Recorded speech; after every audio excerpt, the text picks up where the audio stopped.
దేవుని ఘనమైన నామానికి మహిమ కలుగును గాక.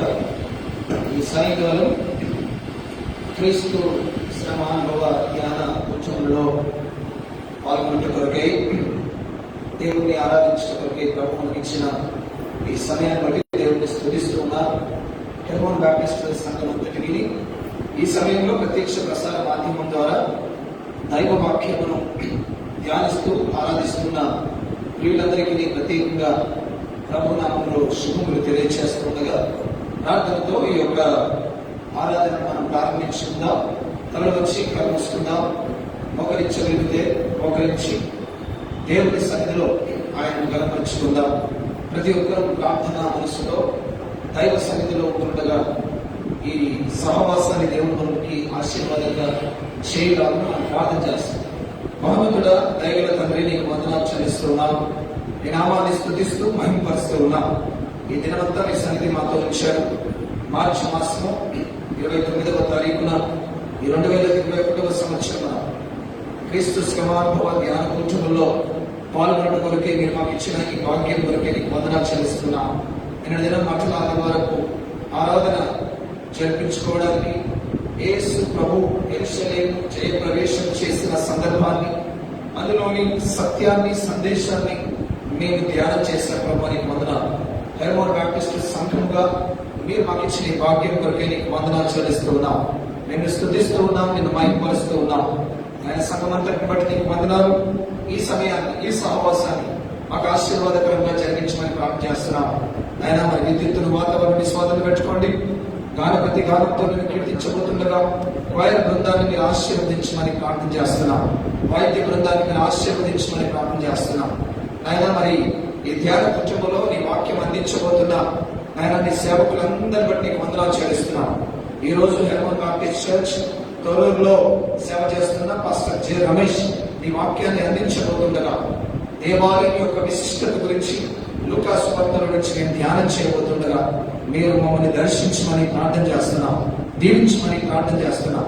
ఆయా సంఘాలలో ఈ సాయంకాలం ఆయన మరి ప్రారంభమైన ఈ యొక్క శిల్వ ధ్యాన కూర్చొని మీరు దీవించమని ప్రార్థన చేస్తున్నాం. ఎటువంటి ఆటంకము, ఎటువంటి ఇబ్బంది కలగకుండా మీరు సహాయం చేయమని ప్రార్థన చేస్తున్నాం. మేమందరము ఆ శిలువ దర్శనం చేసుకొని, ఆ శిలువ ద్వారా వచ్చిన శక్తిని పొందుకొని, ఆ శిలువ ద్వారా నేర్పించిన పాఠాలను నేర్చుకొని నీకు మహిమ తెచ్చుటకు సహాయం చేయమని ప్రార్థన చేస్తున్నాం. ఇంతవరకు మీ సన్నిధి మాతో ఉంచారు. ఈ సాయంకాలం ఈ ఆరాధన అంతటిని మా నీ నామ మహిమార్థమై దీవెనకరంగా జరిగిస్తారని నమ్ముతూ వచ్చిన వారందరిని బట్టి నీకు వందనాలు.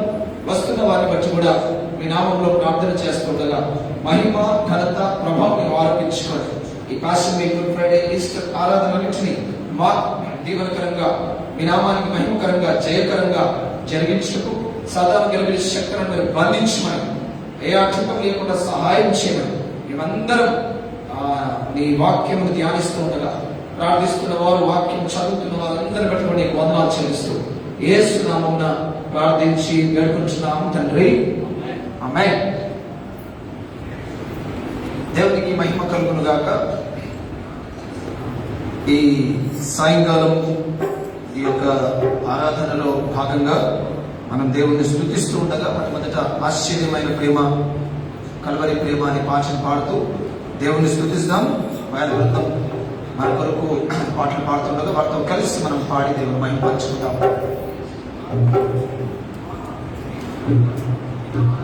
ఆశ్చర్యమైన ప్రేమ, కల్వరిలోని ప్రేమ,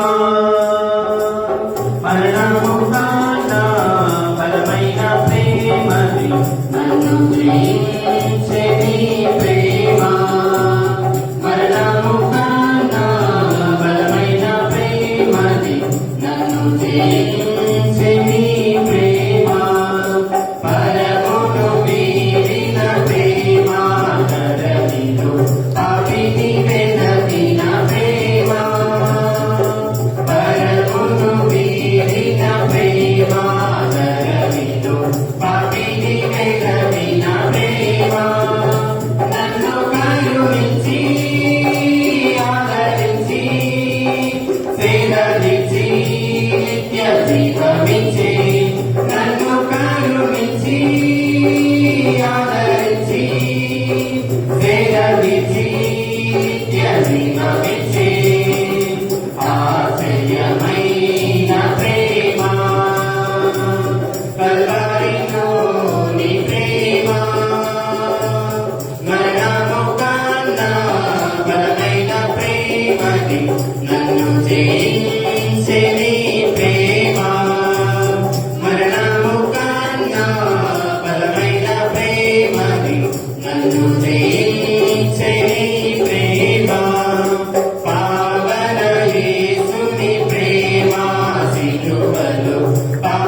నన్ను జయించే నీ ప్రేమ మరణము కన్నా బలమైన ప్రేమది నన్ను జయించే నీ ప్రేమ శ్రమలు సహించిన ప్రేమ నాకై శాపమునోచిన ప్రేమ శ్రమలు సహించిన ప్రేమ నాకై శాపమునోచిన ప్రేమ విడనాడని ప్రేమది ఎన్నడూ ఎడబాయదు విడనాడని ప్రేమది ఎన్నడూ ఎడబాయదు ఆశ్చర్యమైన ప్రేమ కల్వరిలోని ప్రేమ మరణము కన్నా బలమైన ప్రేమది నన్ను జయించే నీ ప్రేమ మరణము కన్నా బలమైన ప్రేమది నన్ను జయించే నీ ప్రేమ నా స్థితి చూసిన ప్రేమ నాపై జాలిని చూపిన ప్రేమ నా స్థితి చూసిన ప్రేమ నాపై జాలిని చూపిన ప్రేమ నాకై పరుగెత్తి కౌగిలించి మోదాడి కన్నీటిని తుడిచి నాకై పరుగెత్తి కౌగిలించి మోదాడి కన్నీటిని తుడిచి ఆశ్చర్యమైన ప్రేమ కల్వరిలోని ప్రేమ మరణము కన్నా బలమైన ప్రేమది నన్ను జయించే నీ ప్రేమ మరణము కన్నా బలమైన ప్రేమది నన్ను జయించే నీ ప్రేమ. హల్లెలూయా. అదే రీతిగా ఇంకో పాట పాడుతుంది దేవుని స్తుతిస్తాం. చూడాలి సిలువను వేలాడు యేసయ్యను అనే పాట ఆంధ్రప్రదేశ్ కీర్తన పుస్తకంలో 193 పాట 193 చూడాలి సిలువను వేలాడు యేసయ్యను అనే పాట కూడా పాడుతూ దేవుని స్తుతిస్తాం. చూడారే సిలువను వేలాడు యేసయ్యను చూడారే సిలువను వేలాడు యేసయ్యను పాడులో కంబునకై గోడు చెందే గదా పాడులో కంబునకై గోడు చెందే గదా చూడారే సిలువను వేలాడు యేసయ్యను చూడారే సిలువను వేలాడు యేసయ్యను నా చేతులు చేసినట్టి దోషంబులే గదా నా చేతులు చేసినట్టి దోషంబులే గదా నా రాజు చేతులలో కోరంపు చీలలు నా రాజు చేతులలో కోరంపు చీలలు చూడారే సిలువను వేలాడు యేసయ్యను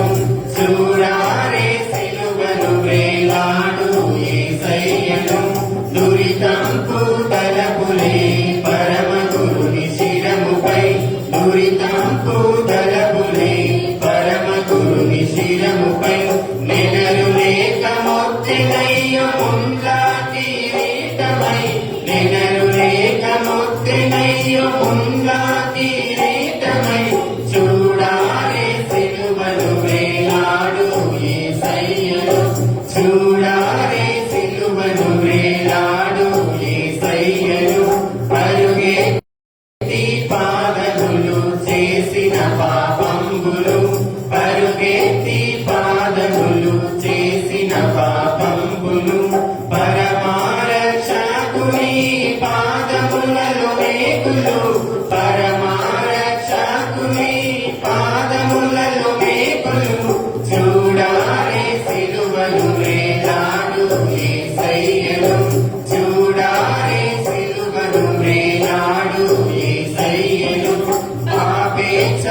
కీర్తిస్తాం.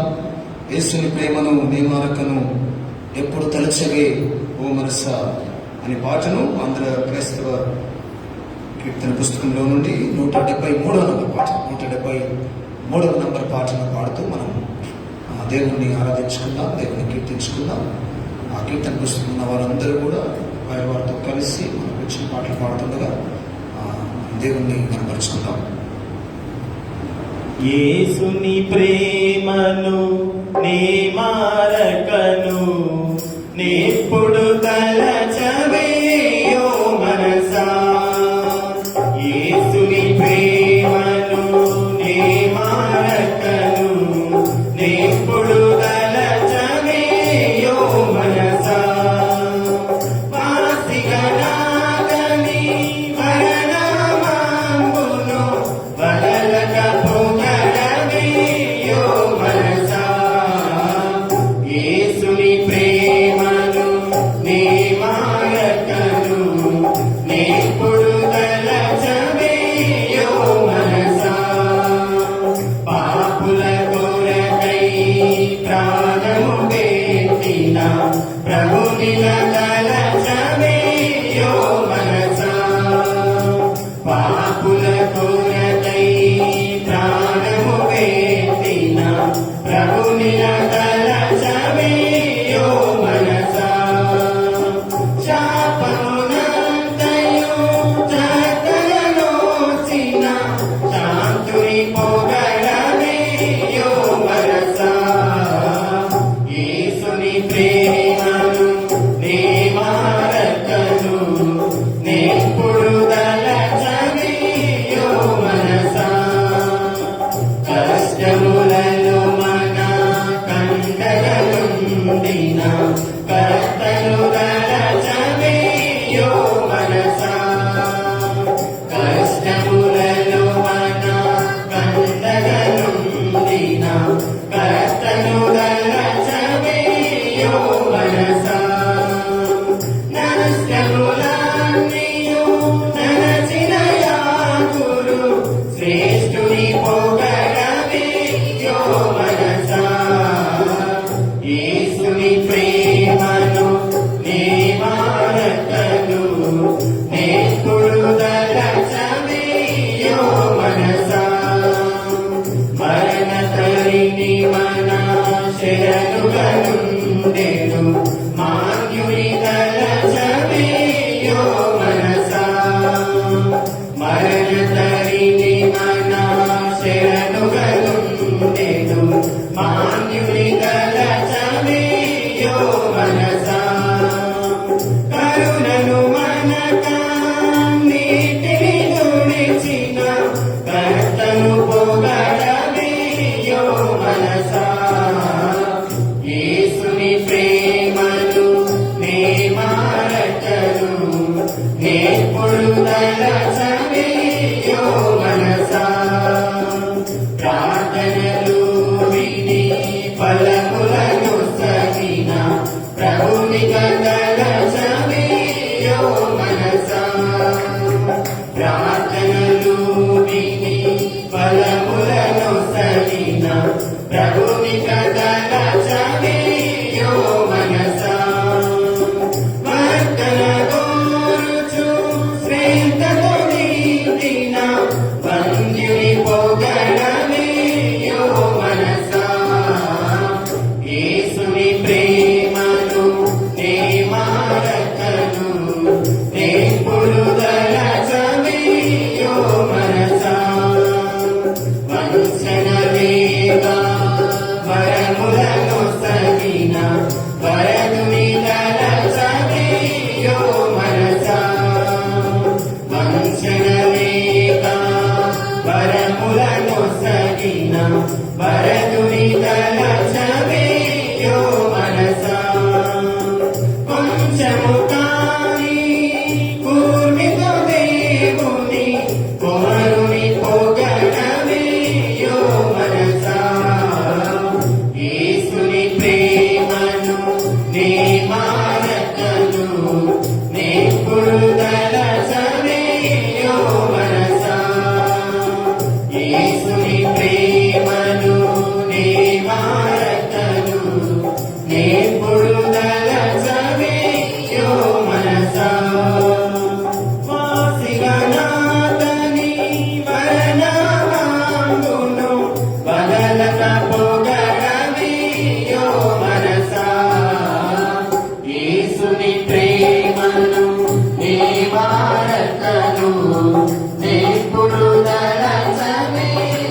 నామానికి మహిమ కలుగును గాక. హల్లెలూయా. ఈ సమయంలో నేటి ధ్యాన నిమిత్తం ఏర్పాటు చేయబడిన లేఖన భాగాన్ని మనం చదువుకుందాం. మనందరి దగ్గర ఈ యొక్క ప్రోగ్రామ్ షీట్ ఉంటే దాని ఆధారంగా దాని ప్రకారంగా మనము ఈ యొక్క ఆరాధన క్రమంలో ముందుకు వెళ్తాం. మొదటి రోజు ధ్యానాంశంగా దేవాలయం యొక్క విశిష్టత. లూకాసు వార్త 19వ అధ్యాయం 45వ వచనం నుండి 48వ వచనం వరకు ఉన్న లేఖన భాగాన్ని మనం చదువుకుందాం. లూకాసు వార్త 19వ అధ్యాయం 45 నుండి 48 వరకు లేఖన భాగాన్ని సహోదరి మస్కుల నిఖిత ఈ లేఖన భాగాన్ని మన కొరకు చదివి సహాయం చేస్తుంది. ఆ తర్వాత దైవ వాక్యం నిమిత్తం సోదరులు కల్కోట సుధాకర్ ప్రార్థన చేసి దేవుణ్ణి మహిమపరుస్తారు.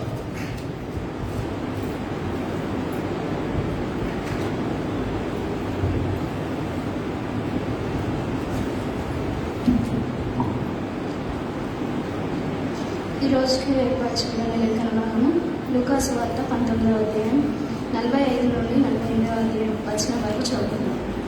ఆయన దేవాలయంలో ప్రవేశించి అందులో విక్రయం చేయు వారితో, నా మందిరము ప్రార్థనా మందిరము అని వ్రాయబడి ఉన్నది, అయితే మీరు దానిని దొంగల గుహగా చేస్తారని చెప్పి వారిని వెళ్ళగొట్టనారంభించారు.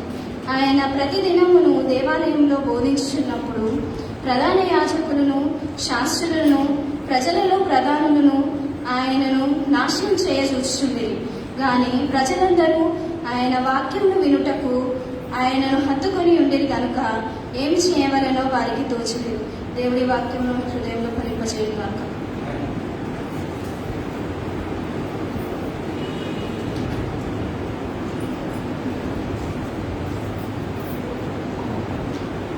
అందరి తల వచ్చి కళ్ళు మూసుకుంటూ ప్రార్థన చేసుకుందాం. సకల ఆశీర్వాదములకు కర్తవైన మా దేవ, ఈ బంగారు పాత్రలో స్తుతులు స్తోత్రాలు వందనాలు చెల్లిస్తున్నాం. అయినా గడిచిన ఉదయకాలం నుంచి ప్రభు మిమ్మల్ని కాపాడి రక్షించిన విధానం బట్టి మీకు వందనాలు స్తోత్రాలు చెల్లిస్తున్నాం. ఈ సాయంకాల సమయంలో ప్రభు ఈ సన్నిధానంలో చేరి తండ్రి మిమ్మల్ని స్తుతించుటకు మయంపరచుటకు ఇచ్చిన ఈ సమయాన్ని బట్టి మీకు వందనాలు స్తోత్రాలు చెల్లిస్తున్నాం. మీకే వందనాలు అయినా యేసయ్య. ఈ సమయంలో ప్రభావమని చదవబడిన వాక్యాన్ని బట్టి మీకు వందనాలు చెల్లిస్తున్నాం. దేవాలయం యొక్క విశిష్టత కొరకు మేము తెలుసుకోబోచుండగా ప్రభావ మీ దాసుని ద్వారా మీరు మాతో మాట్లాడండి. మీ దాసుని దీనికి ఆశ్రయించండి ప్రభావ. తను కాదు, తన ద్వారా మీరు మాతో మాట్లాడమని అడుగుతున్నాం. మీకు స్తోత్రాలు వందనాలు చెల్లిస్తున్నాం. ఏడంతరాత్మను తనపై కుమ్మరించి, నీ ఆత్మశక్తిని తనపై కుమ్మరించి మీరు మాతో మాట్లాడండి. మీకు వందనాలు చెల్లిస్తున్నాం. కావాల్సిన జ్ఞానాన్ని తను దయచేయండి. మీకు వందనాలు తండ్రి. ఆత్మస్వరూపుడా మీకు స్తోత్రాలు చెల్లిస్తున్నాం. ఆత్మస్వరూపమే మా మధ్యలో సంచారం చేయమని అడుగుతున్నాం. మీకు స్తోత్రాలు తండ్రి. చేరి వచ్చిన ప్రతి ఒక్కరిని జ్ఞాపకం చేసుకోండి. రానైన ప్రతి బిడ్డను త్వరపెట్టి నడిపించండి. మీ సంఘంలో నిలబెట్టండి. మీకు వందనాలు స్తోత్రాలు చెల్లిస్తున్నాం.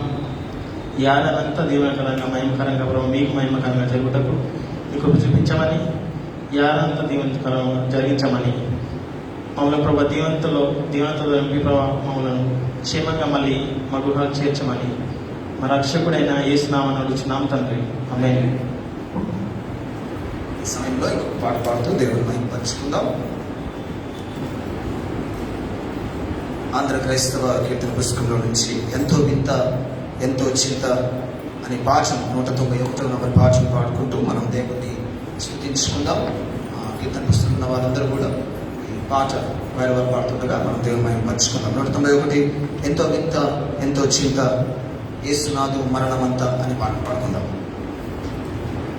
ఎంతో వింత ఎంతో చింత యేసునాథు మరణమంతా, ఎంతో వింత ఎంతో చింత యేసునాథు మరణమంతా, పంతముతో చేసిరంతా సొంత ప్రజలు స్వామినంతా, ఎంతో వింత ఎంతో చింత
శయ్యాపైనే సయ్యం పెట్టి కాలు సేతులలో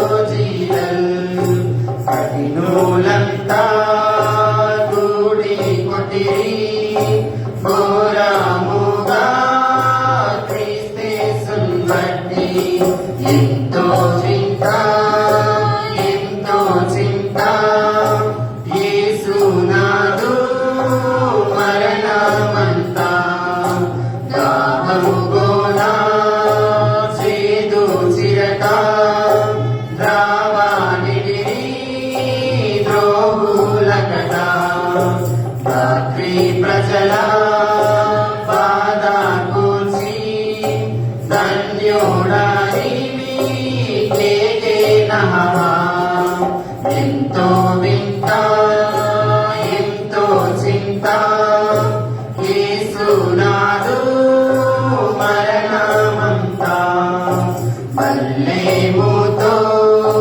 ప్రక్కన్ గొడవన్ పారే నీరు రక్తమా తీరై పారే యేసు రక్త మెల్ల ప్రజల తెలపి నొసగు ఎంతో వింత ఎంతో చింత యేసునాదు మరణమంతా ఎంతో వింత ఎంతో చింత యేసునాదు మరణమంతా.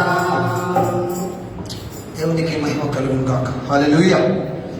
ఈ సాయంకాల క్రీస్తు శిలువ శ్రమ ధ్యాన కూర్చంలో దేవుని స్తుతిస్తూ ఉన్నాను.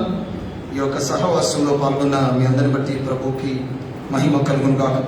నేటి ధ్యాన నిమిత్తమై వాక్య సందేశం అందించడం కొరకై మన మధ్యలో పాస్టర్ జూపక రమేష్ ఉన్నారు, మన సంఘ సభ్యులు. అదే రీతిగా హెర్మోన్ బ్యాప్టిస్ట్ చర్చ్ తొరూరులో మరి దేవుని యొక్క సేవ జరిగిస్తూ ఉండగా దేవాలయం యొక్క విశిష్టత అనే అంశం పైన ఈ సమయంలో వారు ముందుకు వచ్చి దైవ వాక్యాన్ని మనకు అందిస్తూ ఉండగా మనం అందరం ప్రార్థన పూర్వకంగా విని దేవుణ్ణి మహింపరచుకుంటాం.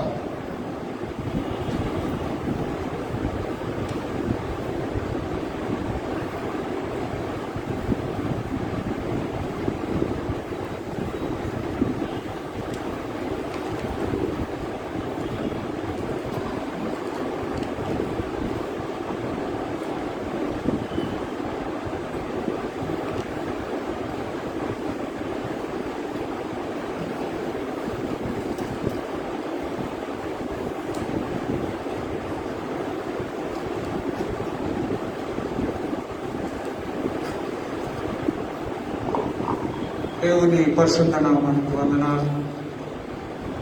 దేవుడు మరొకసారి మన సొంత సంఘంలో వాక్య పరిచయ జరిగించటకు నాకు ఇచ్చిన ఈ శ్రేష్టమైన సమయమును బట్టి దేవునికి కృతజ్ఞతాస్తుతులు చూపిస్తున్నాను.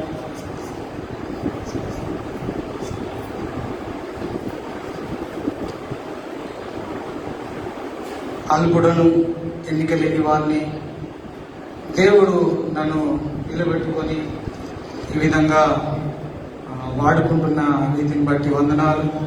నేను మన సంఘము హెర్మోన్ బాప్టిస్ట్ సంఘం తొరూరులో పరిచయ చేస్తున్నాను. దూర ప్రాంతం, ఇక్కడ నుండి 60 కిలోమీటర్లు. నాకు ఎంతగానో సాయం చేస్తున్న సంఘము, సంఘ పెద్దలు, సంఘ కాపురి గారికి వందనాలు. ఈరోజు శిల్వ ధ్యాన ఆరాధన రోజుల్లో ఈ మొదటి రోజున నాకు ఇచ్చిన సమయం బట్టి వందనాలు చెల్లిస్తున్నాను. కూడి వచ్చిన అందరికీ వందనాలు.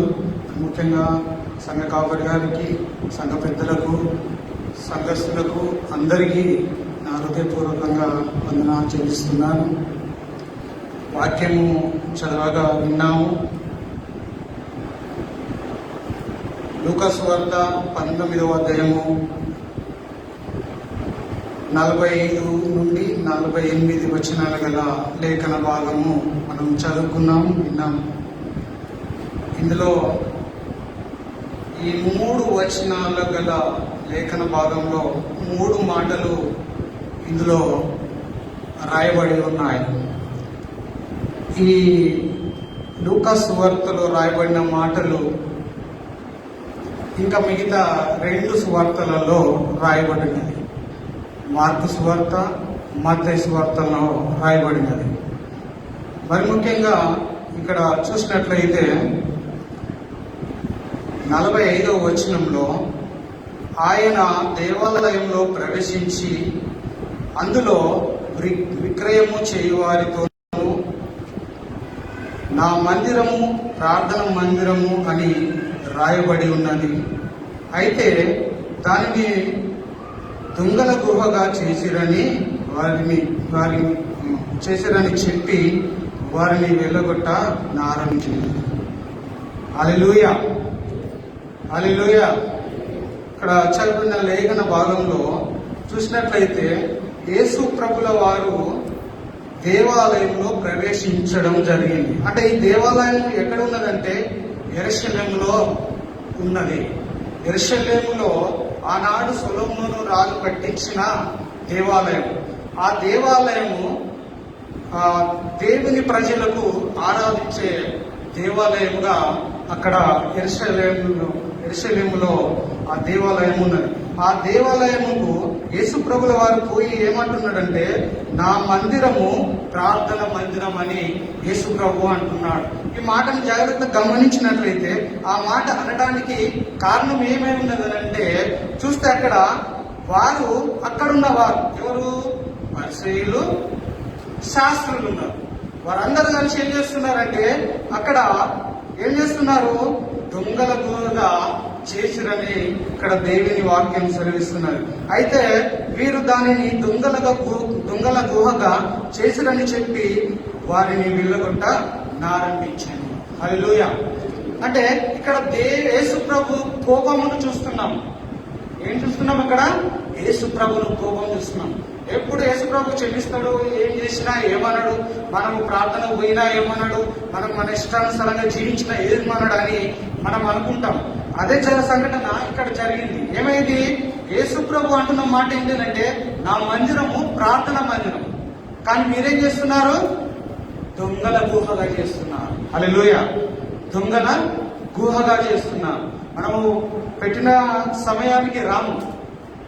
మనకు ముఖ్యమైన పనులు బాగుంటాయి. ఆ పనులకే ఎక్కువ ప్రాముఖ్యత ఇస్తాం, కానీ దేవుని మందిరానికి ప్రాముఖ్యత ఇయ్యం. హల్లెలూయా. అందుకొరకే ఇక్కడ దేవుడు ఆ దేవాలయము గొప్పతనాన్ని గురించి అక్కడ ఉన్న వారిని గద్దిస్తున్నట్టుగా ఇక్కడ చూస్తున్నాం. ఒక మాట చెప్తాను. ఇట్లనే ఒక పెద్ద మందిరం ఉన్నది. మన మందిరం అంటేనే ఇంత పెద్ద మందిరం ఉన్నది.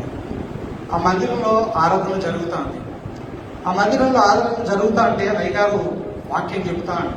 అక్కడ కూర్చున్న వాళ్ళందరూ అయ్యగారిని చూస్తూ ఇంకేం చేస్తున్నారు? మిగతా వాళ్ళని చూస్తున్నారు. హల్లెలూయా. ఏం చేస్తున్నారు? మిగతా వాళ్ళని చూస్తున్నారు. వాళ్ళ ఆలోచన అంతా ఎక్కడున్నది? వాక్యం మీద లేదు. పక్కపంటి వారు ఏం చేస్తున్నారు? మనకు సెల్లులో ఎవరికి మెసేజ్ వచ్చింది, ఎవరు మెసేజ్ పంపించిండు, ఏం చేస్తున్నాం అనేది వాళ్ళు సెల్లులో చూస్తున్నారు. హల్లెలూయా, హల్లెలూయా. ఈరోజు దేవుడు చెప్తున్న మాట ఏంటిదంటే నా మందిరము ప్రార్థన మందిరం. ఈ సంవత్సరం మనకిచ్చిన వాగ్దానము ఏంటిది? ప్రార్థన. హల్లెలూయా. ప్రార్థన. నాకు ఒక ఆశ ఉండే ఏంటిదంటే మన హెర్మోన్ బాప్టిస్ట్ సంఘంలో నిత్యము ప్రార్థన చేసే ఒక టీం తయారు కావాలి. హల్లెలూయా. ప్రార్థన ఉండాలి, ఒక టీం ఉండాలి. మనకు ప్రార్థన అంటే ముఖ్యం కాదు. అది ప్రార్థనకు రమ్మంటే ఎవరు సరిగా రాదు. ప్రార్థన చేయాలంటే ఎవరికి ఇష్టం ఉండదు. ప్రార్థన నేను ఒక్కరిని పోయి చేస్తే ఏంటది, నేను పోతే వాళ్ళు ఏమంటారో వీళ్ళు ఏమంటారు. హల్లెలూయా. కానీ నువ్వు దేవునికి ఎంత సమయం ఇస్తున్నావు అని మనం ఆలోచించము. మనకు 24 గంటల సమయం ఉన్నది. 24 గంటల సమయంలో 1 గంట సమయం దేవునికి ఇవ్వలేకపోతున్నాం. హల్లెలూయా, హల్లెలూయా. హెర్మోన్ బాప్టిస్ట్ సంఘంలో ఒక ప్రార్థన టీము ఇక ఏర్పడితే దేవుడు మనకు వాగ్దానం చేశాడు. ఏంటిది? ప్రార్థన అనేది మనకి ఈ సంవత్సరము వాగ్దానం చేశాడు. అందుకొరకే దేవుడు అంటున్న మాట ఏంటి? యేసు ప్రభు అంటున్న మాట, నా మందిరము ప్రార్థన మందిరం. హల్లెలూయా. ఈ మా ప్రార్థన మందిరం ఏం చేస్తున్నారు? రాజకీయాలు చేస్తున్నారు. హల్లెలూయా. వాళ్ళ ఇష్టానుసారంగా మార్చుకుంటున్నారు. ఎవరికి ఇష్టం వచ్చినట్టుగా వాళ్ళు మార్చుకుంటున్నారు. ప్రార్థన మందిరం కాదు, ఎవరికి ఇష్టం వచ్చినట్టు వాళ్ళకి ఇష్టం వచ్చినట్టు మార్చుకునే మందిరంగా మార్చుకుంటున్నారు. హల్లెలూయా. ఎందుకు చెప్తున్నానంటే యేసు ప్రభు కోపగించుట అక్కడ చూస్తున్నాం. యేసు ప్రభు ఏమంటున్నాడు? నా దేవాలయంలో ప్రవేశించి అందులో విక్రయములు చేయువారితో నా మందిరము ప్రార్థన మందిరము అని రాయబడి ఉన్నది. అయితే మీరు దానిని దొంగల గుహగా చేసిరని వారిని వెళ్ళగొట్టనారంభించాను. హల్లెలూయా. దేవునికి తెలుసు ఎవరు తప్పు చేస్తున్నారు, ఎవరు మంచిగున్నారు, ఎవరు చెడ్డగున్నారో దేవునికి తెలుసు. అందుకొరకే ఏదో ఒక రోజు దేవుని గద్దింపుకు మనము లోబడే ఆ గద్దింపుకు మనం ఎదురు చూస్తూ ఉండాలని చెప్తున్నాను. చూడండి, మత్తయి సువార్త 21వ అధ్యాయము. మత్తయి సువార్త 21వ అధ్యాయము.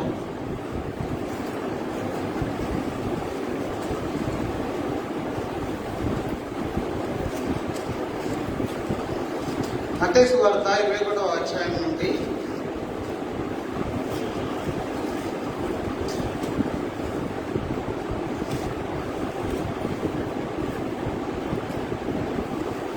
ఆ 12 నుండి కొన్ని మాటలు చూద్దాం.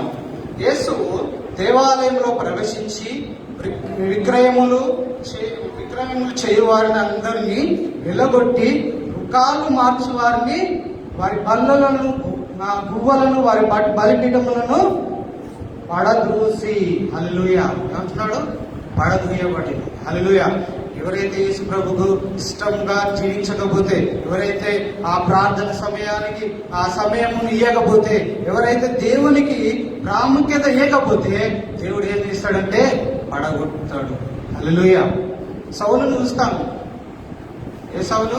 పాత నిబంధనలో ఉన్న సౌలును చూస్తాం. దేవుని ఎప్పుడైతే దేవుని ఆత్మతో నింపబడతాడో ఆయన అన్ని విషయంలో విజయం పొందుతాడు. ఎప్పుడైతే ఆయనలో అనుమానం కలిగి వేరే మార్గం ఎంచుకుంటాడో సౌలు పడిపోతాడు. హల్లెలూయా. ఆ సౌలు పడిపోయిన తర్వాత ఆ రాజ్యాన్ని దావీదుకు అప్పచెప్పడం జరుగుతుంది. ఈరోజు మనం అనుకుంటాం కావచ్చు, దేవుడు మాకు ఎప్పుడు తోడుగా ఉంటాడు, ఎప్పుడు మనల్ని ఏమన్నాడు, మనం ఏ పాపం చేసినా ఏ తప్పిదం చేసినా మనల్ని దేవుడు ఏమన్నాడు, కానీ మనమైతే మంచిగా ఉన్నాం. హల్లెలూయా. అందుకొరకే యేసు ప్రభు అంటున్న మాట, విక్రయములు చేయవారిని వెళ్ళగొట్టి రుకాలు మార్చి వారిని బల్లలను గువ్వలను వారి బలిపీఠను పడదోసి నా మందిరము ప్రార్థన మందిరం అనబడును అని రాయబడిందని. అయితే మీరు దానిని దొంగల గుహగా చేసి అనుకుంటున్నాను. మందిరం అంటే సాదృశ్యం ఏంటిది? గుడి కాదు, నీ హృదయం. మందిరం అనగా నీ హృదయం. నీ హృదయం అనే ఆ గుడిని దేవునికి ఎంత స్థానం ఇస్తున్నావు? నీ హృదయాన్ని దేవుని కోసం ఎంతగా కాపాడుకుంటున్నావు? నీ హృదయంలో ఆ తలంపులను నువ్వు ఏ రీతిగా దేవుని కొరకు కాపాడుకుంటున్నావు? ఒకసారి గమనించుకుందాం. చూద్దాం, ఇంకొక లేఖన భాగం చూద్దాం. లూకాసు వార్తకు రండి. మళ్ళా 19వ అధ్యాయము 7వ వచనం, 47వ వచనం.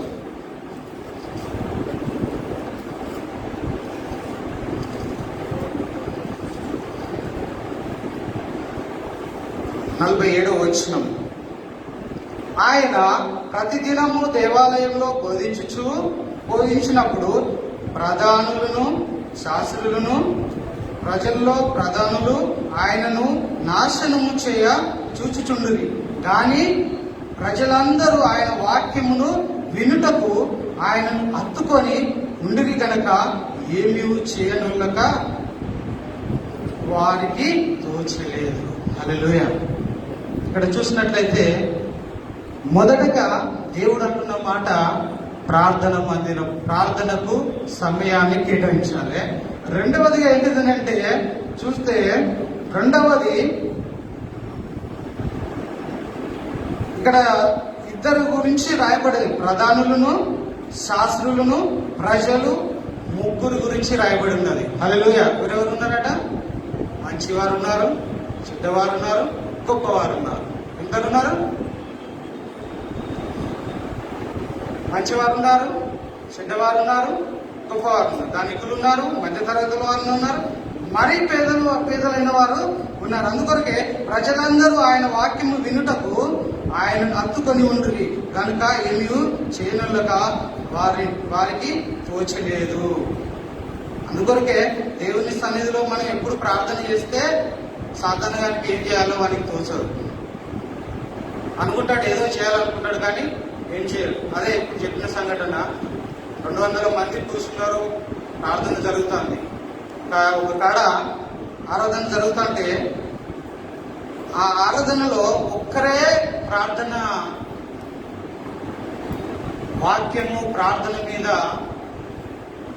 పట్టుదలతోని ఆ ప్రార్థనను, వాక్యాన్ని, ఆరాధన అంతా విని ఆ విన్న వాక్యాన్ని ధ్యానించుకుంటా ఇంటిపోయిన తర్వాత కొన్ని సమస్యలు ఆయనకు ఎదురైనాయి. అప్పుడు ఆయనకు వచ్చిన తలంపు ఏంటంటే, అయ్యగారు ఏం వాక్యం చెప్పింది ఇవాళ, పడిపోయిన వారిని ఎలాగూ లేపడతాడు అని దేవుడు వాక్యం అని చెప్పేసి ఇంటిపై ప్రార్థన చేస్తున్నాడు. అయ్యా, ఈరోజు వాక్యం ద్వారా నాతో మాట్లాడావు అయ్యా, నాకు ఈ సమస్య ఉన్నది, ఈ సమస్య నుంచి నన్ను విడుదల దయచేయని చెప్పేసి ప్రార్థన చేసినప్పుడు ఆయనకున్న సమస్య విడుదల దయచేసింది. హల్లెలూయా. ఇక్కడ విన్న వాక్యము ఆయన ఇంటికి పోయేదాకా ఆయనే ధ్యానించుకుంటూ పోయాడు. హల్లెలూయా. అందుకొక మనం కూడా ఏం చేయాలి? వాక్యాన్ని మర్చిపోవద్దు.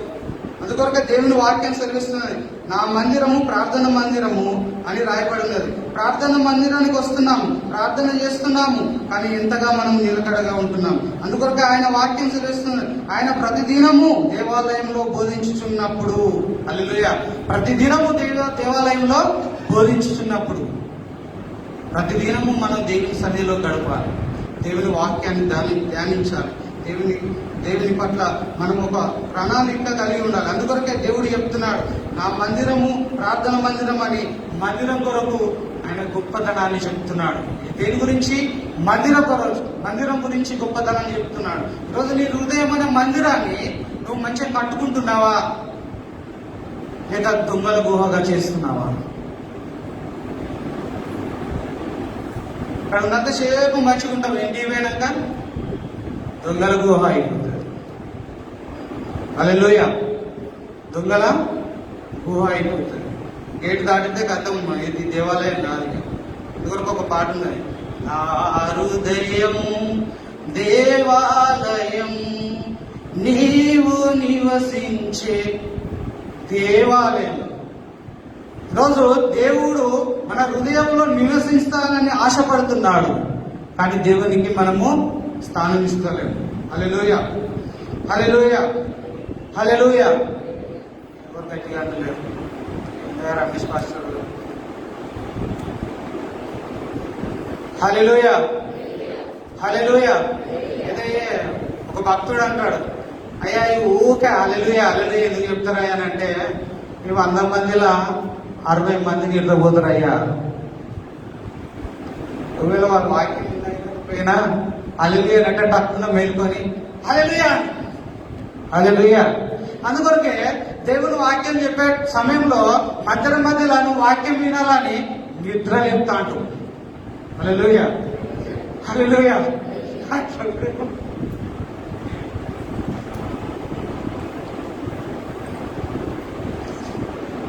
ఏం చేస్తామాట? కుంకుపాటు వస్తుంది, దేవుని మందిరకు రాగానే నిద్రొస్తా అంటారు, బాగా నిద్రొస్తా అంటారు. ఎందుకంటే సైతాన్ గారు సొరబడి నేను వాక్యం వినకుండా, ఆ వాక్యానికి వాక్యాన్ని ధ్యానించకుండా మనల్ని ఏం చేస్తాడు? ఆ నిర్ధమత్తులో బంధిస్తాడు. నాకు మొదట్లో కూడా అట్లనే జరిగింది. మందిరానికి కొత్తగా వచ్చినప్పుడు మంచిగా నిద్ర వచ్చేది, అసలు వాక్యం వినాలన్నా శ్రద్ధగా ఉండకపోయేది. అయినా కూడా సరే 2-3 వారాల తర్వాత మళ్ళీ ఏమైంది, మళ్ళీ అదే పరిస్థితి ఎదురైంది. నేను మందిరానికి పోతాను, ఇక అయ్యగారు ఏం చెప్పాడు నాకు అర్థం కాలేదు.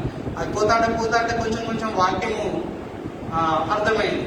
లాస్ట్కు గ్రహించుకున్నా, వాక్యాన్ని పట్టుకున్నా దేవాలయం అంతే ఇంత గొప్పగా ఉంటుంది. హల్లెలూయా. దేవాలయానికి పోతే మనం ఖచ్చితంగా మారుతాం. అది ఎప్పుడు మన హృదయమును దేవునికి ఇచ్చినప్పుడు. హల్లెలూయా. ఇప్పుడు మన హృదయాన్ని దేవునికి ఇచ్చినప్పుడు ఖచ్చితంగా మనం మారుదాం. అందుకొరకే అయ్యగారు లాస్ట్ ఇయర్ 2019 సంవత్సరము లాస్ట్ డిసెంబర్ నైట్ ఒక మాట చెప్పాడు. నాకైతే ఒక మాట గుర్తున్నది. పాతది గద్దించినది, కొత్తది మొదలైంది. అందుకొరకే పౌలు అంటున్నాడు, నేను ముందుకే పరిగెడతా కానీ వెనుకకు మాత్రము పరిగెత్తాను. హల్లెలూయా. ఈ మాట వాక్యం అయితే ఏంటి రెఫరెన్స్ అంటే నాకు గుర్తులేదు కానీ మాట మాత్రం గుర్తున్నది అయ్యగా. ఎందుకంటే ఆ మాటను నేను పట్టుకున్నా. ఆ మాటను నేను పట్టుకున్నా. ఏంది వెనకది అని అంటే సంవత్సరం అయిపోయింది, పాతది అయిపోయింది, ఈ రోజు అయిపోయింది. రేపటి దాని కొరకే నేను పరిగెత్తాలి, ముందుకే పరిగెత్తాలి. ఈ పాత దానికి తలుచుకుంటూ మనం అక్కడనే ఉంటే మనం అక్కడనే నిల్చుంటాం కానీ ముందుకు సాగలేము. హల్లెలూయా. అందుకొరకే ఏమంటున్నాడంటే దేవుడు చెప్తున్న మాట, మొదటగా దేవుడు కోపపడతాడు, రెండవదిగా ఆయన ప్రేమిస్తాడు. హల్లెలూయా. ఏమంటున్నాడు? ప్రేమిస్తాడు. ఇక్కడ చూడండి, దేవుని వాక్యం సెలవిస్తున్నది, ప్రజలందరూ ఆయన వాక్యం వినుటకు ఆయనను హత్తుకొని ఉండుట. హల్లెలూయా. చూస్తున్నాడా? ఇక్కడ దేవుడు గద్దించాడు, మళ్ళా ఏం చేస్తున్నాడు? వాక్యం బోధిస్తున్నాడు. అంటే నిన్ను గద్దించాడనే వదిలిపెట్టలే, నిన్ను మళ్ళా ప్రేమించి ఆయన వాక్యం ద్వారా నేను కట్టాలని ఆలోచిస్తున్నాడు. అందుకొరకే దేవుడు చెప్తున్న మాట ఏంటంటే చూడండి, ప్రజలందరూ ఆయన వాక్యము వినుటకు ఆయనను హత్తుకొని ఉండిరి కనుక ఏమి చేయవలనో వారికి తోచలేదు. హల్లెలూయా. అందుకొరకే మనము దేవుని హత్తుకొని ఉన్నట్లయితే మనకి ఏ ఆపద, ఏ కీడు, ఏ చెడు మనకు జరగదు. అక్కడ అంతమంది ఉన్నారు, చాలా మంది ఉన్నారు. యెరూషలేము దేవాలయంలో అంటే మస్తు మంది ఉన్నారు. అక్కడ ఆ మధ్యలో మస్తు మంది ఆడ కూడుకున్న సమయంలో కొందరు యేసు ప్రభును నిందిస్తున్నారు. ఏమంటున్నారు? ఇదేదని వీళ్ళెవరు? శాస్త్రులు, పరిసయ్యులు, ప్రధానులు అని ఇక్కడ రాయబడి ఉంది. వేరే దాంట్లో పరిసయ్యులు అని రాయబడి ఉంటుంది. హల్లెలూయా. అంటే మనకు కొంతమంది ఇష్టం కాని ఉంటారు, కొందరు ఇష్టం కాలంలో ఉంటారు. అందుకొరకే యేసు ప్రభు ఇష్టం కాలంలో ఆడ కొంతమంది ఉన్నారు. అందుకొరకే ఆయనను ఎప్పుడు పట్టుకోవాలి, ఎప్పుడు ఆయనను నాశనం చేయాలని చూస్తున్నట్టుగా ఇక్కడ దేవుని వాక్యం సెలవిస్తున్నది. అందుకొరకే వాళ్ళు ఏం చేస్తున్నారు? ప్రధాన యాజకులను, శాస్త్రులను, ప్రజల్లో ప్రధానులను ఆయనను నాశనం చేసి చూస్తుండ్రి.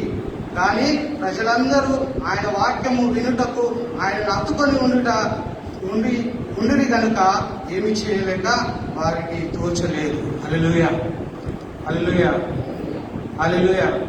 అప్పుడు చెప్పిన వాక్యం, ఇంతమందిలో నేనేం చెప్పాలి దేవా, నాకేం తోస్తలేదు. హల్లెలూయా. గుబులుగా ఉన్నది, గుండె బరువెక్కి పోతున్నది, ప్రాణము సమసిల్లి పోతుంది. అంటే నా గుండె బరువెక్కిపోతున్నది. దేవాలయం గురించి గొప్పగా దేవుడు బోధించినప్పుడు మనం ఎంతగా బోధించాలి? నేను ఎర్మోన్ బాప్టిస్ట్ సంఘంలో నాటబడిన ఎర్మోన్ సంఘ బిడ్డను నేను అని నేను ఎంతగా గొప్పగా చెప్పుకోవాలి. హల్లెలూయా. హల్లెలూయా. హల్లెలూయా. హల్లెలూయా. హల్లెలూయా. ఇంకా గట్టిగా వచ్చేదాకా చూసారంట. అంటే హల్లెలూయా చెప్పుకుంటడం వలన దేవునికే మహిమ. ఇవాళ 3 దిక్కుల వాక్యం చెప్పుకోవాలి. ఇక్కడ నర్సంపేటలో వాక్యం చెప్తున్నాం, మళ్ళా 2 గంటలకు పోయి వరంగల్లో, భూపేష్ నగర్లో 2 చోట్ల వాక్యం చెప్తున్నాను. దీంతో 4వ సమయం. హల్లెలూయా. నేను ఇట్లా హల్లెలూయా అనను, హల్లెలూయా అనగానే హల్లెలూయా అని అంటాను, హల్లెలూయా అనగానే హల్లెలూయా అని అంటాను. అంటే ఈ హల్లెలూయా చెప్పడం వలన నన్ను ఎవరైనా చిన్నగా చూస్తారా అనుకుంటాను కావచ్చు. నేను చేతులు ఎత్తితే నన్ను ఎవరైనా చిన్నగా చూస్తారు కావచ్చు. హల్లెలూయా, హల్లెలూయా, హల్లెలూయా, హల్లెలూయా, హల్లెలూయా. ఎందుకు చెప్తున్నానంటే ఈ గొప్పతనం ఎక్కడ ఉందంటే మనలో నుండి దేవునికి మహిమ కలగాలి. దేవుని గొప్పపరిచేవారు ఎవరు?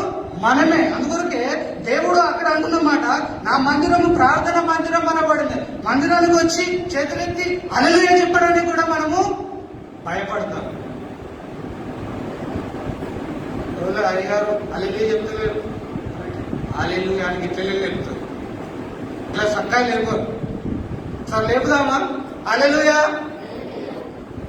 ఇంకోసారి హల్లెలూయా, ఇంకోసారి హల్లెలూయా. నా చేతులు ఎట్లున్నాయి? హల్లెలూయా. దయచేసి ఏమనుకోకండి, ఎందుకంటే దేవునికి మహిమకరంగా దేవుని గణపరిచే రీతిగా మనం ఉండాలని ఆశపడుతున్నాం. అందుకొరకే దేవుడు ఆడ ఏమంటున్నాడంటే ఆయనను అత్తుకొని ఉండుట చూస్తున్నాం. మనం ఎవరిని అత్తుకొని ఉన్నారు? దేవుని వాక్యాన్ని అత్తుకొని ఉన్నారు. హల్లెలూయా.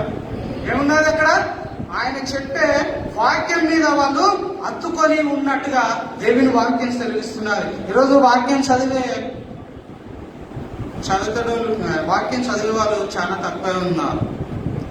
వాక్యము చదివేవారు తక్కువ ఉన్నారు. ఎవరు సరిగా వాక్యం చదువు, నాకు కూడా సరిగా చదవరాదు. ఎందుకు చెప్తానంటే నాకు కొంచెం తడబడతా అంటారు. అని నేను అడుగుతా, దేవా నాకు నీ వాక్యాన్ని ఇంకా ఇంకా ఇంకా ఇంకా స్పష్టంగా పలికే ధన్యత నాకు దయచేయి ప్రభు అని నేను అడుగుతాను. అందుకొరకే ఏమంటున్నారు అక్కడ, ఆయనను అత్తుకొని ఉండి. ఎందుకు అత్తుకొని ఉన్నారంటే అక్కడ ఏం జరుగుతుంది? వాక్య పరిచర్య జరుగుతుంది. వాక్యము పరిచర్య జరుగుతుంది. అక్కడ వాక్యము బోధింపబడుతున్నది. ఆ వాక్య పరిచర్య జరుగుతున్నప్పుడు వినుటకు ఆసక్తితో ఉన్నారు వాళ్ళు. అయ్యగారు 11 రోజుల కంచెలు చెప్పుకుంటూ వస్తాడు. 29 తారీఖు నుండి 4 రోజులు ఇక్కడ ఆరాధన ఉంటుంది. పొద్దున్న దాకా పనులు ఉంటాయి. సాయంత్రం అయితే కొంతమంది పనులు ఉన్నాయని సాయంత్రం ఆరాధనలు పెట్టుకున్నాం మనం. కొంతమంది అయితే ఈ శిల్వధ్యాన ఆరాధనలు 40 రోజులు పాటిస్తున్నారు. అవునా కాదా? ఈ 4 రోజుల ఆరాధనలకు పాల్గొనాలంటే ఎవరు రారు. అందుకొరకే దేవుని కోపం వచ్చింది. హల్లెలూయా. ఎందుకంటే ఇక్కడ దేవుడు ఖచ్చితంగా చెప్తున్నాడు, నా మందిరము ప్రార్థన మందిరము. ఈ ప్రార్థన మందిరానికి నువ్వు ఎంతగా ప్రాముఖ్యత ఇస్తలేదు.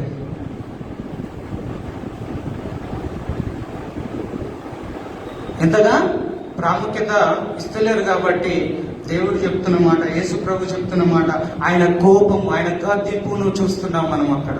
ఈరోజు దేవుడు నిన్ను గద్దిస్తున్నాడు. ఈరోజు నన్ను దేవుడు గద్దిస్తున్నాడు. ఎందుకంటే ప్రార్థన సమయానికి మనం ప్రార్థన ఆ సమయంలో మనం పాల్గొనకుంటే మనం దేవుని గొప్పపరిచిన వారం అయిదామా? కాదు. ఎందుకైతాం? మన హృదయంలో ఏమున్నది? కుళ్ళు కుతంత్రం ఉన్నది. దేవునికి విరుద్ధంగా ఉండేవారం మనం. మన స్వభావము మానవ స్వభావం. దేవుణ్ణి చేర్చుకోవాలంటే మనకు సాధ్యం కాదు. అందుకొరకే ఏమంటున్నాడు, నా మందిరమును మీరు ఏం చేశారు?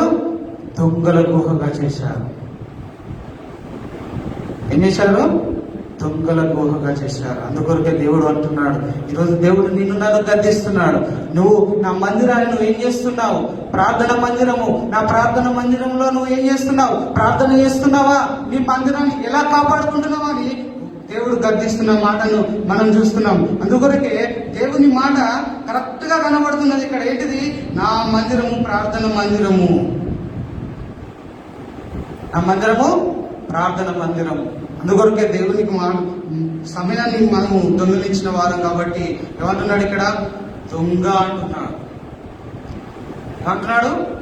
దొంగ అంటాడు. ఈ దొంగ ఎక్కడ పోయి దాక్కుంటాడు? గుహలోనే దాక్కుంటాడు. అందుకొరకు ఇక్కడ ఇంకోటి ఉన్నది. ఏంటిది? గుహ కూడా ఉన్నది. దొంగ గుహ. అందుకొరకే దొంగ ఎక్కడ ఉంటాడు? గుహలోనే ఉంటాడు, బయటికి రాడు. వాళ్ళు బయటికి వస్తే నన్ను చూస్తారు కావచ్చు. ఈరోజు దేవుడు నీతో నాతో ఈ విధంగా మాట్లాడుతున్నాడు. ఇది ఏం చేస్తున్నాం మనం? దేవుని మందిరంలో దేవుని సమయాన్ని మనం దొంగిలించే వారిగా ఉన్నామా? ఒకసారి మనం పరీక్షించుకుందాం. ప్రజలందరూ ఆయన చెప్పే వాక్యం మీద మనసు పెట్టి ఉన్నారు. ఈరోజు మనం దేని మీద మనసు పెడుతున్నాం? ఈరోజు వచ్చే సంపాదన మీద మనసు పెడుతున్నామా? దేని మీద మనసు పెడుతున్నాం? ప్రభు అడుగుతున్నాడు, నీ హృదయం అనే దేవాలయాన్ని ఏ రీతిగా నువ్వు కాపాడుకుంటున్నావు? నీ హృదయం అనే దేవాలయాన్ని నువ్వు ఏ రీతిగా కాపాడుకుంటున్నావు? ప్రభు అంటున్నాడు ఇక్కడ చూడండి 48వ వచనం, ప్రజలందరూ ఆయన వాక్యమును వినుటకు ఆయనను అత్తుకొని ఉండిరి అనే మాట స్పష్టంగా కనబడుతున్నది. మనం 24 hours టైం ఉంటుంది. ఆ 24 hours మనం దేవుణ్ణి అత్తుకొని ఉండాలి. అదే నువ్వు దేవుని కనపరచడం, అదే నువ్వు నేను దేవుని కనపరచడం. రోజు మనం అందరినీ చూస్తాం. చాలా మంది నేను చూసిన ఎవరెవరు వస్తా అంటే ఆయనను పెద్ద హైలైట్ చేస్తా ఉంటారు, పెద్ద హైలైట్ చేస్తారు, కానీ దేవుని మాత్రము హైలైట్ చేయరు. అందుకొరకే ఏమంటున్నాడు? దొంగల గుహ అంటున్నాడు. దేవుని పక్క పెట్టి ఇతరులను మనము హైలైట్ చేస్తుంటాం. అందుకొరకే దొంగల గుహ అని దేవుడు స్పష్టంగా పలుకుతున్న మాటను చూస్తున్నాం. అందుకొరకే నా ప్రియ దేవుని బిడ్డలారా, నా ప్రియ సంగమా, మీరు ఏ రీతిగా ఉన్నారో ఒక్కసారి మీకు మీరు పరీక్షించుకోండి. అందుకొరకే ఇంకొక మాట చెప్పి ముగిస్తాను. మార్కు సువార్తకులు రండి. మార్కు సువార్త 11వ అధ్యాయము 11వ అధ్యాయము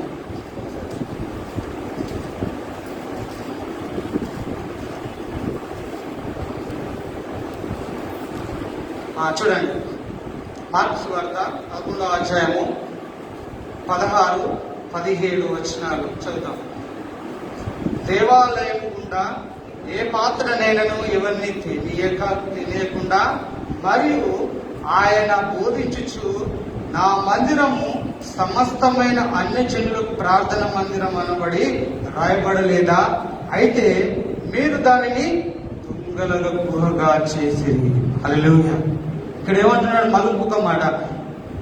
లూకా గారు వేరే రీతిగా రాశాడు. మత్తయి గారు వేరే రీతిగా రాశారు. మార్కు గారు ఏ విధంగా రాశారో చూడండి. ఏమంటున్నాడు? దేవాలయం గుండా ఏ పాత్రనైనాను ఏవని తెలియకుండాను మరియు ఆయన బోధించుచు, నా మందిరము సమస్తమైన అన్ని జనులకు ప్రార్థన మందిరం అనబడును అని రాయబడలేదా? అయితే దానిని మీరు దొంగల గుహగా చేసుకుని శాస్త్రులను ప్రధానులను ఆ మాట విని జనసమ్మతులు అంతయు ఆయన బోధకు బహుగా ఆశ్చర్యపడుట చూచి ఆయనకు భయపడి ఆయన ఎలాగూ సంహరించుమా అని ఆ సమయం చూచుచుండిరి. హల్లెలూయా. ఇక్కడ చూడండి, ఇక్కడ వేరే రాగరా ఏంటిది? ఆయన బోధకు బహుగా ఆశ్చర్యపడి. హల్లెలూయా. ఎవరు ఆశ్చర్యపడుతున్నారు? అక్కడ ఎవరు ఆశ్చర్యపడుతున్నారు? అక్కడున్న ప్రజలు. ఎవరు? అక్కడున్న ప్రజలు ఆశ్చర్యపడుతున్నారు. ఏమంటున్నారు చూడండి, 18వ వచనం, శాస్త్రులను ప్రధానులను ఆయన మాట విని జనసమ్మతులు ఆయన బోధకు బహుగా ఆశ్చర్యపడుట చూచి ఆయనకు భయపడి. ఆయన ఎలా? చూడండి, నీకున్న ఇబ్బందులు ఆయనకు భయపడతాయి, నీకున్న సమస్యలు ఆయనకు భయపడతాయి, నీకున్న కష్టాలు నష్టాలు ఏ సమస్య అయినా ఆయనకు భయపడతాయి. ఎందుకంటే మనము ఆయనకు సమయం ఇచ్చినప్పుడు. ఇక్కడ స్పష్టంగా రాయబడినది, ఆయన బోధకు బహుగా ఆశ్చర్యపడిరని రాయడం జరిగినది. హల్లెలూయా. దేవుని వాక్యం వింటున్నాం. అయ్యగారు ఇలా బాగా చెప్పాడు, మస్తు చెప్పిండు. నేను కూడా అంబేద్కర్లో చెప్తాను, మస్తు చెప్తాను. ఒక్కోసారి నాకే అనుకుంటే ఏంది అని. సరే యోనస్రాలు వచ్చి, బ్రదర్ ఇవాళ నాతోనే మాట్లాడినావు బ్రదర్, నేను పాపంలో ఉన్నాను, ఈరోజు నాతోనే మాట్లాడాను. ఇలా 2 వారాల తర్వాత కంటిన్యూ అవ్వాలి. హల్లెలూయా. ఎందుకన్నానంటే ఆ రోజు విన్నావు, ఆ రోజు గ్రహించావు, ఆ రోజు ఆ దైవజనునికి చెప్పావు, కథం అంటేనే మర్చిపోయిన తర్వాత. హల్లెలూయా. హల్లెలూయా. ఎందుకంటే దేవుడు చెప్తున్న మాట ఏంటంటే, నీ దేవాలయమును దొంగల గుహగా చేస్తున్నావు. నువ్వు ఇకనైనా నీ దేవాలయాన్ని నువ్వు కాపాడుకో. ఏంటిది దేవాలయం? ఏంటిది? నీ హృదయమే, నీ నా హృదయమే. ఆ హృదయమును మనం భద్రంగా కాపాడుకోవాలి. ఆ హృదయాన్ని మనం కాపాడుకోవాలి. ఆ హృదయాన్ని జాగ్రత్తగా కాపాడుకోవాలి. ఈరోజు దేవుడు చెప్తున్న మాట, ఆయన దేవుని మందిరాన్ని గణపరిచాడు. ఈరోజు మనం దేవుని మందిరాన్ని గణపరిచే వారిగా ఉన్నామా, లేక మనమే గణపరుచుకుంటా ఉన్నామా?